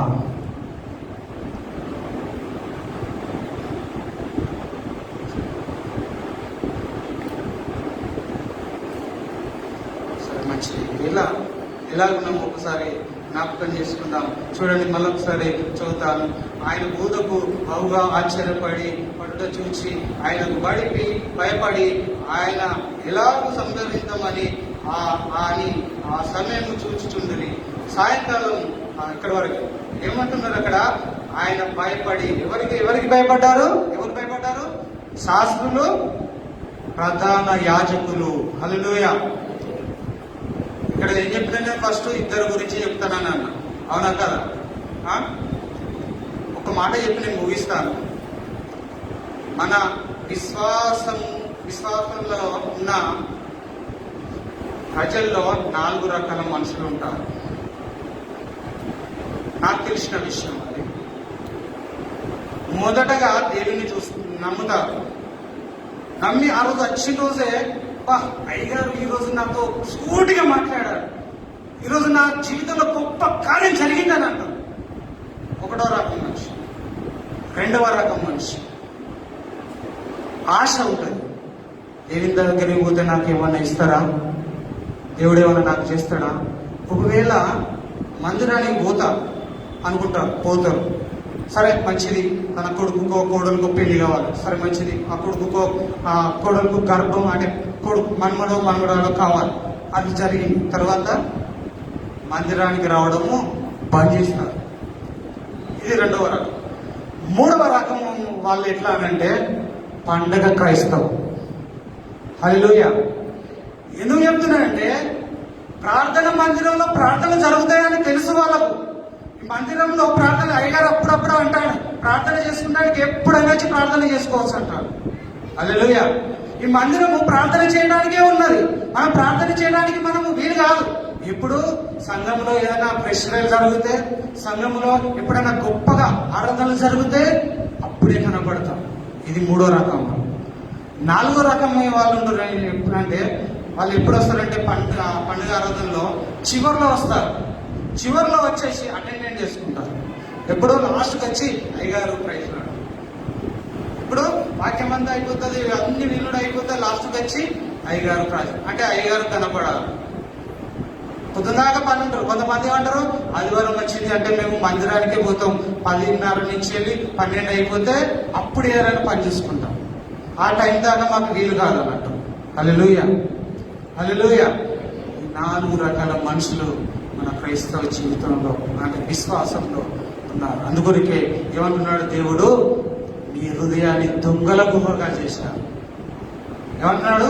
దొంగల గుహగా చేసి ఇకనైనా మనం మారదాము. దేవుని గొప్పతనాన్ని, దేవుని మందిర గొప్పతనాన్ని మనం చాటిద్దాం. ఒక గొప్ప దేవుని మనం ఆరాధిస్తున్నాం. యేసు ప్రభు అంటే ఈరోజు నీ కొరకు నా కొరకు నలగొట్టబడి, నీ కొరకు నా కొరకు ఆ సిలువ వేయబడి, నీ కొరకు నా కొరకు ఆయన సిలువ పైన మరణించి సమాధిని గెలిచిన దేవుడు. మనం ఎంత ప్రాముఖ్యత ఇస్తున్నాం, ఎంత గొప్పగా మనం ఆరాధిస్తున్నాం. సరే జ్ఞాపకం చేసుకున్నాం, ప్రార్థన చేసుకుంటాం. సమయము ప్రార్థన చేసుకుంటాం. అందరం కళ్ళు మూసుకున్నట్లయితే ప్రార్థన చేసుకుంటాం. ఈరోజు 2 విషయాలు దేవుడు కోపపడుట, దేవుడు ప్రేమించట, 2 విషయాలు మనం గమనించాం. దేవుడు కోపపడ్డాడు. ఎందుకు? దేవుని మందిరములో మనము కరెక్ట్ గా లేం కాబట్టి దేవుడు కోపపడ్డాడు. 2వదిగా దేవుడు ఏమంటున్నాడు? ప్రేమించాడు, బహుగా వాక్యం బోధించాడు. నిన్ను బాగు చేయడానికి ఆయన మాట సెలవిచ్చాడు, నిన్ను రక్షించడానికి ఆ మాట నీకు సెలవిచ్చాడు. అందుకొరకే దేవుని వాక్యము నిన్ను నన్ను బాగు చేస్తుంది. ఆ దేవాలయాన్ని గొప్పగా నువ్వు చేసే రీతిగా నువ్వు ఉండాలి. దేవాలయాన్ని గణపరిచే రీతిగా ఉండాలి. దేవాలయాన్ని మనం దేవుని ఆరాధించే వారిగా మనం ఉండాలి. ఈరోజు నువ్వు నేను ఏ రీతిగా ఉన్నాము ఒకసారి జ్ఞాపకం చేసుకుంటాం. యేసయ్య, నా హృదయం అనే దేవాలయం నిన్ను కోరావు. నా హృదయం అనే దేవాలయాన్ని నేను ఇకనైనా కాపాడుకుంటా. అయ్యా, నా హృదయాన్ని నేను కాపాడుకుంటా. ఇకనైనా నా హృదయాన్ని నేను కాపాడుకుంటా. యేసయ్య, నన్ను క్షమించు నాయన. యేసయ్య, నన్ను క్షమించు. ఆనాడు మీరు దేవాలయాన్ని మీరు గొప్పపరిచారు. అయ్యా, మీ దేవాలయం ప్రార్థన మందిరం అని మీరు గొప్పపరిచారు నాయన. ఈరోజు నేను ప్రార్థనకు వస్తున్నాను, మీ వాక్యం వింటున్నాను. ఇంతగానో నేను గణపరచడం లేదు నాయన, ఇంతగానో నేను ఆరాధించడం లేదు నాయన. ఇకనైనా నేను నిన్ను గొప్పపరిచే ధన్యత నాకు దయచేయండి నాయన. ఇకనైనా నిన్ను ఆరాధించే మనసు నాకు దయచేయండి నాయన. నా హృదయాన్ని మార్చు నాయన, నా హృదయాన్ని మార్చు నాయన, నా హృదయాన్ని మార్చు నాయన. ప్రేమ కలిగిన దేవా, జాలిగల మా యేసయ్య, ఈ బంగారు పాదములకు స్తోత్రాలు, వందనాలు చెల్లిస్తున్నాను. ఇదిగో నాయన, ఈరోజు యేసు ప్రభు మందిరాన్ని గొప్పతనాన్ని గురించి అక్కడ యెరూషలేము దేవాలయంలో అయా మందిరం గొప్పతనాన్ని గురించి చెప్పాడు నాయన. ఈరోజు నేను మందిరంలో ఉన్నాను. నేను మందిరానికి నేను ఎంత ప్రాముఖ్యత ఇస్తున్నాను. ఇకనైనా నా హృదయం అనే దేవాలయాన్ని నేను కాపాడుకున్నట్టుకు సహాయం చేయండి. మరి ముఖ్యంగా నాయన, హెర్మోన్ బాప్టిస్ట్ సంఘాన్ని దీవించండి, ఆశీర్వదించండి. నూతన కమిటీని అభివృద్ధిపరచండి. వాళ్ళు ఇంకా మీ సేవలో అయ్యా బహుగా వాడుకోమని ప్రార్థిస్తున్నాను. మీ దాసులు అయ్యగారిని బట్టి, అయ్యగారి కుటుంబాన్ని బట్టి ప్రార్థన చేస్తున్నాను. దీవించండి, ఆశీర్వదించండి. సంఘంలో సంఘ బిడ్డలందరి కొరకు ప్రార్థన చేస్తున్నాను నాయన. అందరిని దీవించండి. మరి ముఖ్యంగా ఈ సంవత్సరము మాకు ఇచ్చిన వాగ్దానం నాయన, విచితమైతే నాయన ఒక ప్రార్థన గుంపును లేవనెత్తండి నాయన. ప్రార్థన చేసే వీరులను లేపండి నాయన. నాయన నీకే స్తోత్రాలు. ప్రార్థన జరిగే ఒక టీమును మీరు బలపరచండి నాయన. నీకే స్తోత్రాలు, వందనాలు చెల్లిస్తూ నాయన, ఇప్పటి వరకు అయ్యా నన్ను వాడుకున్నారు. ఏదేమైనా అయ్యా నీ సన్నిధి మా మీద ఉంచినందుకు వందనాలు చెల్లిస్తూ, మా పాపలను, మా దోషములను, మా అపరాధాలన్నింటినీ క్షమించి మరొక సమయాన్ని పంపించినందుకు వందనాలు చెల్లిస్తూ, మమ్మల్ని తగ్గించుకొని ఈ నామాన్ని గణపరిచే కృపను మా అందరికీ దయచేయమని మా ప్రభువును మా రక్షకుడైన యేసుక్రీస్తు నామమున ప్రార్థించి వేడుకుంటున్నాను తండ్రి. ఆమేన్.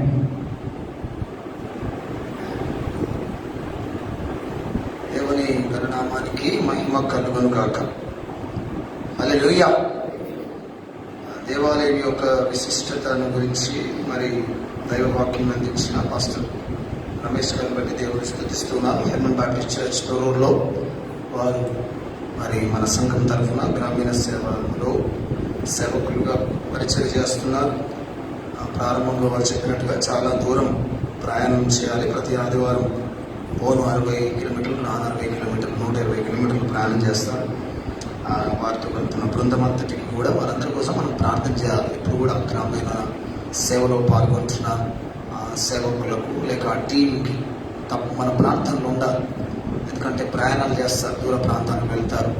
మనమేమో మనకు అలవాటైన ప్రాంతంలో మనం ఉంటాం. వాళ్ళు కొత్త ప్రాంతంలో వెళ్ళి అక్కడ వాక్యం చెప్తున్నప్పుడు అక్కడ ఎవరైనా వ్యతిరేకించేవారు ఉంటారు, ఇబ్బంది పరిచేవారు ఉంటారు. సో ఇవన్నిటి విషయాల కొరకే మనం ప్రార్థన చేయవలసిన వారంగా ఉన్నాం. దేవుడు వారిని, వారి కుటుంబాన్ని, వారి బిడ్డల్ని ఇంకా దీవించి బలంగా దేవుని యొక్క సేవలో దీవించాలని దేవుని సేవకుడు కానీ కోరుతూ ఉన్నాను. ఆ దేవాలయం యొక్క విశిష్టత గురించి మనం ధ్యానం చేశాం. లుకా సువార్త 19వ అధ్యాయంలో 45 నుంచి 48 వచ్చిన నేను ఎక్కువ ఏమి మాట్లాడను, కానీ యేసు ప్రభు దేవాలయం గురించి చెప్పినప్పుడు మనం అర్థం చేసుకోవాల్సిన విషయం ఒకటి. మనం దేవాలయంలోకి వచ్చినప్పుడు మన మనస్తత్వం ఎలా ఉంటుందంటే ఫిజికల్ మెంటాలిటీతో ఉంటాం. అంటే భౌతిక సంబంధమైన మనసుతో దేవాలయంలోకి వస్తాం. అది కాదు దేవాలయం అంటే. దేవాలయం అంటే ఆత్మ సంబంధమైన స్థలం. It is a spiritual atmosphere ఇచ్చే స్థలం అన్నట్టు. అందుకే అక్కడ ఒకటే మాట చెప్పాడు, దొంగల గుహగా చేశారని చెప్పేసి అన్నారు. అంటే అర్థం ఏంటంటే అంత మొత్తం గలిబిలి అన్నట్టు. అక్కడ చర్చ్కి వస్తే కూడా మనం ఎలా వస్తామంటే ఆ శరీర సంబంధమైన మెంటాలిటీతో వస్తాం. అంటే కోపము, ఈర్ష్య, ద్వేషము, పగ, ప్రతీకారం, సహకరించకపోవడం, ఒకరిని ఒకరు లాగేయడం, ఇలాంటి మనస్తత్వంతో మనం దేవాలయంలోకి వస్తాం. యేసు ప్రభువుకి అది నచ్చలేదు. అది నచ్చదు. దేవాలయంలోకి వచ్చామంటే ఆత్మ సంబంధమైన మనసుతో రావాలి. ఆత్మ సంబంధమైన మనసుతో రావాలి. అందుకే ఆయన దేవాలయం యొక్క విశిష్టతని చెప్పాడు. అక్కడ అయ్యగారు చెప్పిన మాటలు మనం గమనిస్తే ఇది నా ప్రార్థన మందిరం అన్నాడు. సో దేవాలయంలో ఏం జరుగుతుంది? ఆత్మ సంబంధమైన పని. అది ప్రార్థన ఎవరు చేస్తున్నాం? దేవుడికే. ఆయన వాక్యం బోధించుచుండగా అన్నాడు. వాక్యం ఎవరిది? దేవుడిదే. మనుషులు మాట్లాడే మాటలు కావాలి, అది దేవుడిదే. మత్తయి సువార్తలో మనం గమనిస్తే అక్కడ కొందరు స్వస్థపరిచారని రాస్తారు అక్కడ. సో దేవాలయంలో ఏం జరుగుతుంది? స్వస్థతలు జరుగుతాయి. ఎవరు చేస్తారు? దేవుడు చేస్తారు. సో ఈ ఆత్మ సంబంధమైన కార్యాలు జరిగే స్థలం ఇది. కానీ దౌర్భాగ్యమైన స్థితి ఏంటంటే ఈనాటి క్రైస్తవులందరూ దౌర్భాగ్యులుగా తయారైపోయి శరీర సంబంధమైన దృష్టితోటే దేవాలయాన్ని చూస్తున్నారు. అంటే మన ఇంటిలో వ్యవహరించినట్టుగా, బయట ప్రజలతో వ్యవహరించినట్టుగా, మార్కెట్లో వ్యవహరించినట్టుగా దేవాలయంలోకి వచ్చి వ్యవహరిస్తున్నాం. ఇక్కడ ఒక ప్రోటోకాల్ ఉంటుంది. ప్రోటోకాల్. ఆ ప్రోటోకాల్ ఏంటిది? పరిశుద్ధతదే ఎన్నటెన్నటికీ ఆయన మందిరానికి ఆనవాలు అనుకూలం అని రాశాడు బైబిల్లో. సో అందుకే ప్రభుకి కోపం వచ్చేస్తున్నారు. బయట చేసే పనులను తీసుకొచ్చి ఇక్కడ చేస్తుంది. అవి చేయడానికి కాదు. దేవాలయం యొక్క విశిష్టతను అందుకే అక్కడ రాశాడు. అక్కడ ఇవన్నీ చేయడం కాదు. వాటిని పడగొట్టి వెలగొట్టి బయట పారదోసి ఇవన్నీ చేశాడంటే అర్థం ఏంటి? అవన్నీ ఉండడానికి ఇక్కడ కాదు. మనం దేవుని మందిరంలోకి వచ్చినప్పుడు మన హృదయంలో అవన్నీ పెట్టుకొని రావద్దు. అవన్నీ పెట్టుకొని రావద్దు. బయట వదిలేసేయాలి. లోపలికి వచ్చినప్పుడు మన హృదయాన్ని పరిశుద్ధంగా తీసుకొని దేవుని దగ్గరికి వస్తే నూతనమైన విషయాన్ని దేవుడు నింపుతాడు. నూతనమైన విషయాన్ని దేవుడు మనకు అనుగ్రహిస్తాడు. అది దేవుడి యొక్క ఉద్దేశం, దేవాలయం యొక్క విశిష్టత. కానీ మనం ఏం చేసేసాం? దేవుడు ఒకటే మాట అన్నాడు. రాబర్ట్స్ డెర్నాన్ రాశాడు, దొంగల గుహగా చేశారు. దొంగ ఏం చేస్తారంటే పడితే అది ఎత్తుకుపోతారు. పేపర్లు ఇచ్చిన ఇనుప స్టాండ్ కూడా ఎత్తుకుపోయినట్టు. ఇనుప మెట్లు కొందరు బయట స్థలం లేక ఇనుప ఐరన్తో చేసిన మెట్లు ఉంటాయి కదా, దాన్ని కూడా ఎత్తుకుపోయినట్టు. ఆ దొంగకి ఏదైనా అవసరం. అయితే గుహ ఎందుకు రాశాడంటే అక్కడ ఈ దొంగ ఎత్తుకుపోయి అన్ని తీసుకుని పడేస్తారు అన్నట్టు. అక్కడ అన్ని చెత్త చెదరం అవసరం కానీ లేదు. పనికొత్త తర్వాత తీసుకొచ్చి అక్కడ పడేస్తారు. అట్లా మీ హృదయాన్ని చేసుకుంటున్నారు. ఆ చెత్త ఈ చెత్త అవన్నీ ఒక ఇది అది తీసుకొచ్చి ఇలా పడేసుకుంటున్నారు. అది కాదు అని దేవుడి యొక్క ఉద్దేశం. కనీసం ఇప్పుడు ఒక 50 మంది ఉన్నాం కావచ్చు, కొంతమంది లైవ్లో చూస్తున్నారు కావచ్చు. ఇకనైనా మనం దేవాలయంలోకి వచ్చినప్పుడు ఆ ఆత్మ సంబంధమైన మనసుతో రావాలి. శరీర సంబంధమైన మనసుతో కాదు.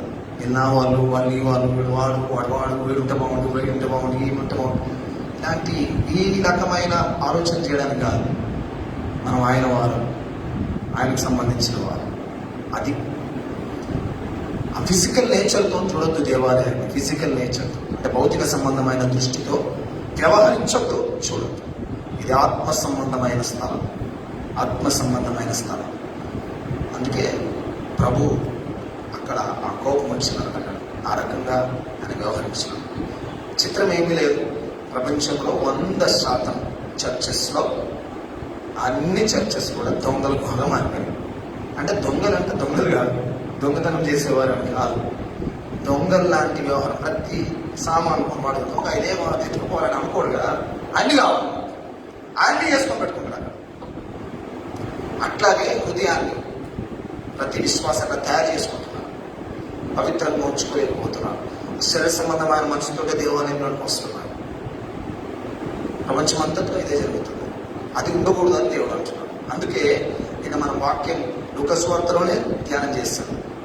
19:28 నుంచి 40 వరకు. అట్లాగే అదైన తర్వాత ఇమ్మీడియట్గా ఏం చేసిండు?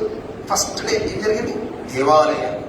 నువ్వు దేవుని మందిరంలోకి వచ్చినప్పుడు నీ ప్రవర్తన జాగ్రత్తగా చూసుకో. నువ్వు జాగ్రత్తగా ఉండు అని మన సంగతి చెప్పడానికి ఇస్తున్నాను. అది విషయం. సో ఆ రకంగా మనం కూడా ఉండి శరీర సంబంధమైన మనసుతో దేవాలయానికి ఎప్పుడు రావద్దు. శరీర సంబంధమైన ఆలోచనతో, భౌతిక సంబంధమైన మనసుతో ఎప్పుడు రావద్దు. అన్ని వదిలేసి వచ్చేసారు లోపలికి వచ్చిన తర్వాత ప్రశాంతంగా ఉండాలి. దైవ సన్నిధిలో ఉండి దైవవాక్యం విని ఆనందించి, స్తుతించి, మహింపరిచి సంతోషంగా బయటికి వెళ్ళిపోవాలి. ఇక బయటికి వెళ్ళిపోవడం మళ్ళీ అవి తగులుకుంటే అది వేరే సంగతి. ఈ మంచి మనసుతో మనం లోపలికి వచ్చి బయటికి పోతే అవి తగులుకోవు. మనం ఖచ్చితంగా అవి వదిలిపెట్టి వచ్చినాక ఎందుకు తగులుకుంటాయా? చెత్తకుండీలో ఏమైనా పడేసామనుకోండి, మళ్ళీ తెచ్చుకుంటాం. పోయి తెచ్చుకుంటాం చెప్పండి. అట్లాగే బయట మనం వాటిని పడేసి వచ్చినామంటే, చెత్తకుండా పడేసినామంటారు, లోపలికి వచ్చినామంటే ఫ్రెష్ నూతనంగా ఉంటుంది. అలా మనం ఉండాలని దేవుడి యొక్క ఉద్దేశం. కాబట్టి ఆ మాటల్ని మనం జ్ఞాపకం చేసుకుందాం. రేపటి దినం క్రీస్తు ఎవరి కుమారుడు అనే అంశం పైన పాస్టర్ షాగా లాజరస్ గారు హెర్మన్ బాప్టిస్ట్ చర్చ్ దివిటిపల్లిలో సేవ చేస్తున్న దైవజనులు వాక్యం అందిస్తారు. 7 గంటలకే కార్యక్రమం ప్రారంభమవుతుంది. దాదాపు 8-10 కల్లా ముగించుకుంటాం. ఒక 5-10 నిమిషాలు అటు ఇటు అవుతుంది. ఈరోజు వచ్చిన వారందరిని బట్టి దేవుని స్తుతిస్తున్నారు. ఇంకా రాని వారు ఉంటే ఎవరికైనా గుర్తు చేయండి. యేసు ప్రభు శిలువలో వేలాడుతూ మనందరి కోసం చచ్చిపోయినాడు ఆయన, మనందరి కోసం బాధపడుతున్నాడు. మనము మన పనులు చేసుకోవడానికి కాదు. ఓకే, ప్రార్థన చేసుకుందాం. చెప్పే ప్రార్థన, ప్రభు నేర్పిన ప్రార్థన ఆశీర్వాదంతో మనం ముగించుకుందాం. దయగల తండ్రి, నీకు వందనాలు. ఈ సిలువ ధ్యాన కూర్చోముల మొదటి దినపు ఆ ధ్యానంలో దేవాలయం యొక్క విశిష్టత గురించి మీరు మాతో మాట్లాడారు. అది ప్రార్థనా మందిరమని, వాక్యంను ధ్యానించే స్థలమని చెబుతూనే అక్కడ ఆయన వ్యతిరేకంగా ప్రవర్తిస్తున్న వారిని మీరు వెళ్ళగొట్టారు. ఇది మీరుండే స్థలం కాదు, ఇది మీరుండే మీ ప్రవర్తన వంటి స్థలం కాదు అని చెప్పారు.